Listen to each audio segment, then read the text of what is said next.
Maksudnya Allah Ta'ala mewahyukan kepada Nabi Daud alaihi salatu wassalam sifat manusia yang Allah Ta'ala terima solatnya. Dan sifat manusia yang Allah Ta'ala jemput masuk ke dalam rumahnya. Maksudnya yang dimasukkan dengan rumah tadi ialah tempat kurniaan. Maksudnya kita sekiranya kita datang kepada rumah seseorang, kita akan dikurniakan dengan hidangan, akan dikurniakan dengan hadiah. Jadi Allah Subhanahu Wa Ta'ala dia ada kurniaan. Dan orang yang menerima kurniaan tersebut ialah orang yang masuk ke dalam rumah Allah Subhanahu Wa Ta'ala. Dan orang tersebut aku terima solatnya. Maksudnya aku terima ibadat yang dia lakukan. Jadi panjanglah maksudnya sifat yang dinyatakan, yang diwahyukan kepada Nabi Daud AS tadi panjang.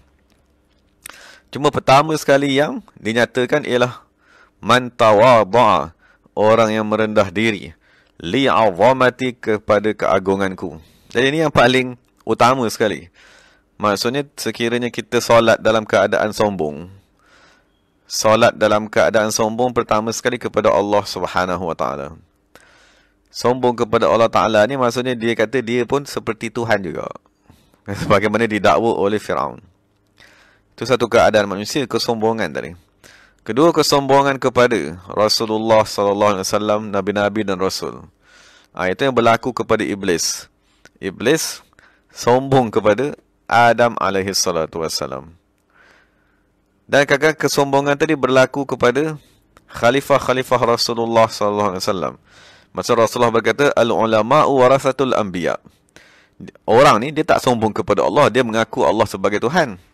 Dan dia mengaku Nabi Muhammad ialah pesuruh Allah. Tapi di zaman dia tadi, dia tidak merendah diri kepada pewaris-pewaris Nabi Muhammad SAW. Maksud dia kata, imam tadi itu ialah manusia yang mempelajari kitab, yang boleh belajar. Aku pun boleh belajar juga. Aku pun boleh baca kitab sebagaimana dia baca kitab. Itu dah satu bentuk kesombongan.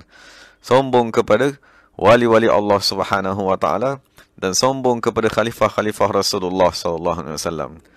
Itu yang paling banyak membinasakan pada hari ini. Maksudnya mereka mengaku Allah sebagai Tuhan, mengakui Nabi Muhammad SAW, menerima Nabi Muhammad, berselawat kepada Nabi Muhammad, tapi dia tidak mengakui khalifah tadi.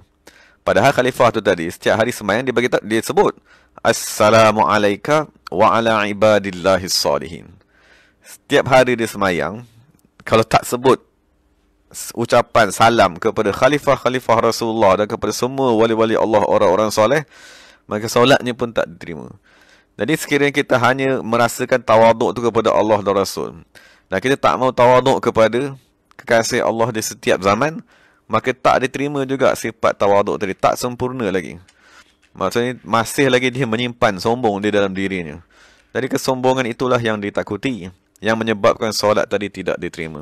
Kemudian dinyatakanlah segala sifat-sifat. Yang paling penting sekali ialah kita nilai diri kita tadi. Boleh tak kita tadi merendahkan diri kepada Allah Subhanahu Wa Ta'ala, kepada Rasulullah SAW, kepada al-ulama warasatul anbiya setiap zaman. Dan jangan sekali-kali kita rasa kita pun ada ilmu, mereka pun ada ilmu, kita pun ada sijil, mereka tak ada sijil. Maksudnya setengah manusia mengatakan Nabi SAW ataupun sahabat-sahabat tadi memerlukan masa yang lama untuk mempelajari Al-Quran. Maksud Nabi mengajar mereka Al-Quran 23 tahun. Ada setengah tu menghafaz surah Baqarah selama 2 tahun, 8 tahun. Ada pula manusia kata, kita hari ni boleh hafal Quran setahun saja. Kita boleh membuat sekolah tahfiz dan kita boleh menghafalkan Al-Quran selama 8 bulan. Jadi disangkakan dengan semata-mata hafazan tersebut, kita dah menandingi sahabat-sahabat baginda SAW.